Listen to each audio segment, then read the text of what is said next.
Hi everyone, and welcome to this course on the Neuroscience of Reframing and how to do it. My name is Anette Prehn. This course is free and for everyone to join. I want to make reframing as well known and recognized as mindfulness is today. It deserves that. You deserve that, because reframing works powerfully in the brain and it's a key tool to dealing with difficult relationships, challenges and situations. This course will show you how it works and why. Let me start off with a story to illustrate the power of our framings, that is, our interpretations of things and situations. I once worked with two women who had similar job functions, those of canvassing and conducting sales meetings with potential clients. One woman told me that she experienced such meetings as an exam, which created quite a bit of inner resistance and made her feel really uncomfortable. The other woman then looked at the first woman with surprise. "Do you know how I perceive them?" she asked. And of course the first woman would love to hear that. "I see my meetings as my conquest," she said, while displaying a very different body language. Now these are two completely different perceptions of two similar recurring events. Whether you take one view or the other will have a major impact on how you use your energy before those meetings, during those meetings, and after those meetings. Which blind spots do you have? What do you pay attention to? And how do you feel? A frame is like a filter, an interpretation. It leads your attention, it colors your experiences, and it very much creates your emotions. An important brain rule is called confirmation bias. We filter information in a way that supports the framing that we've chosen. So the exam woman interprets every lifted eyebrow, every note jotted down as potential criticism, a threat. At any given moment you choose your filters, often unconsciously though, but as we will see during this course, you can influence your filters and turn your brain into a co-player rather than an opponent, thus creating much more useful results. When you reframe something, you deliberately change your view, your perspective. What is at stake here is not how those meetings actually are. It's not as if one woman is right in her interpretation and the other is not. When we talk about framings and reframings, we are importantly not using a criterion of truth or false, right or wrong. Rather, we measure by level of resourcefulness. To which extent does a particular framing increase or decrease the resourcefulness of an individual, a team, or a community? When the terrorist attacks had hit Norway in July 2011, leaving 77 people dead, the Norwegian Prime Minister Jens Stoltenberg addressed the mourners gathered for the Rose March in the streets of Oslo. He then said, "Out of all this pain, we can glimpse something valuable that has taken root. What we see this evening may be the largest and most important march that the Norwegian people have taken part in since the Second World War. A march for democracy, solidarity and tolerance. People all over the country are standing shoulder to shoulder at this moment. We can learn from this, do more of this. Each and every one of us can make the fabric of democracy a little stronger."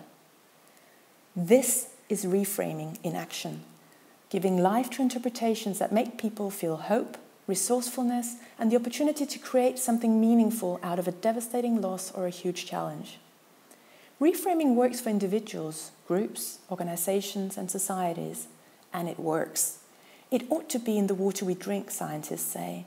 Just as iodine is added to table salt in many countries, and vitamin D to cornflakes, then really we ought to add the ability to reframe to the water we drink. Before I move on to describe what this course is, let's just quickly look at what this course is not. This is not a course on brain anatomy, loaded with technical expressions, clinical cases and word dropping. It's not difficult to impress and overwhelm people with the enormous vocabulary of neuroscience. The art lies in linking terminology to usage, so that you know enough to understand and boost your ability to apply it.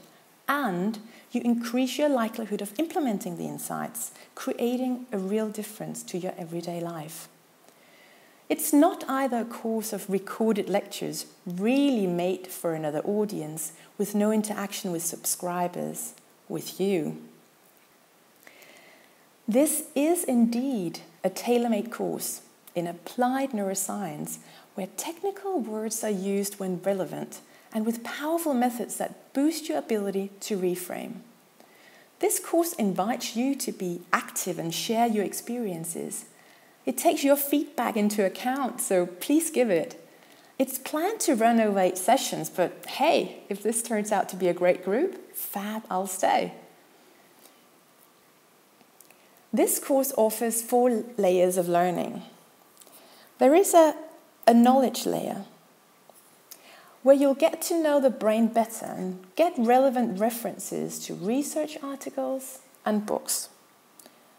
There's a methods layer, where you're introduced to powerful reframing methods.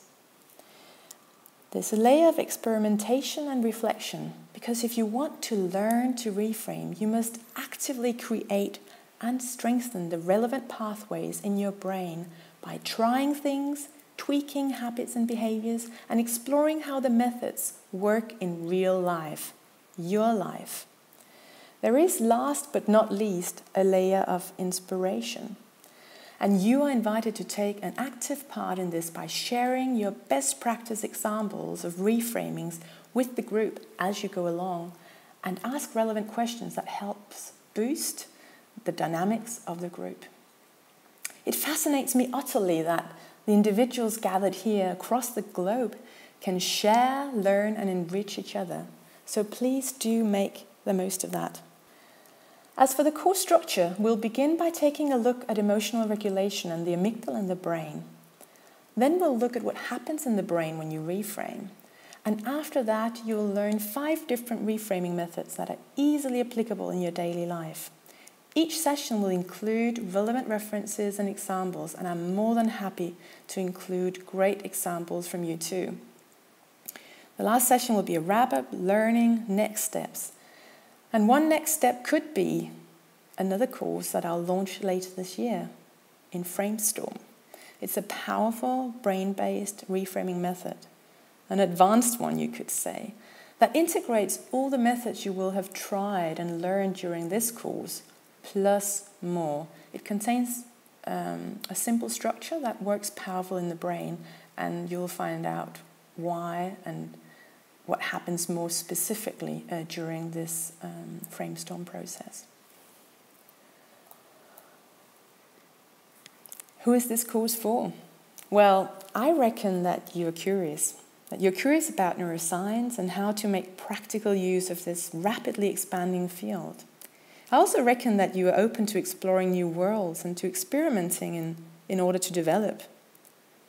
Anyone is free to join so that as many as possible may harvest the benefits of reframing.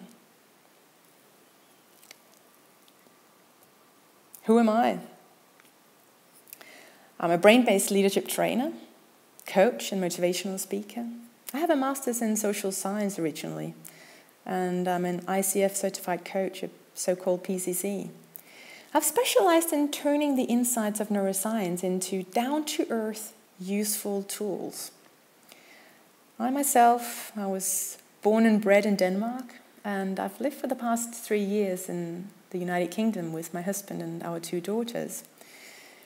Very recently, in 2012, we moved to Switzerland.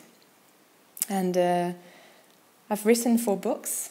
I have another 2 on their way, but just as a little warning, the first 2 ones I made, they were in Danish, so unless you're thinking of taking up a new language, please don't go there. But as mentioned, more are coming, and a lot of things are happening, not only in the world of neuroscience, but also with how I work and the methods I develop, so do feel free to stay in touch, and let's travel together. If you want to know more about my background, my merits, testimonials about me, how I coach, how I train, feel free to visit AnettePrehn.com, or for that matter to follow me on Twitter. I'm Anette Prehn there. You're also welcome to connect via LinkedIn or Facebook. So, to kick off, let me leave you with 2 questions to ponder. Which of your current interpretations, framings, are not that constructive and could actually do with some reframing? You may have thought of 1 or 2 while listening to me. And a second question, who do you know who is really good at reframing? Maybe a person in your extended network, maybe a role model of yours, or it could actually be yourself in particular situations. So give it a thought. Powerful reframings. Who's good at that? How do they sound? What do they do? Start creating these important new neural pathways in the brain and do a brain workout. You'll have lots of that during this course.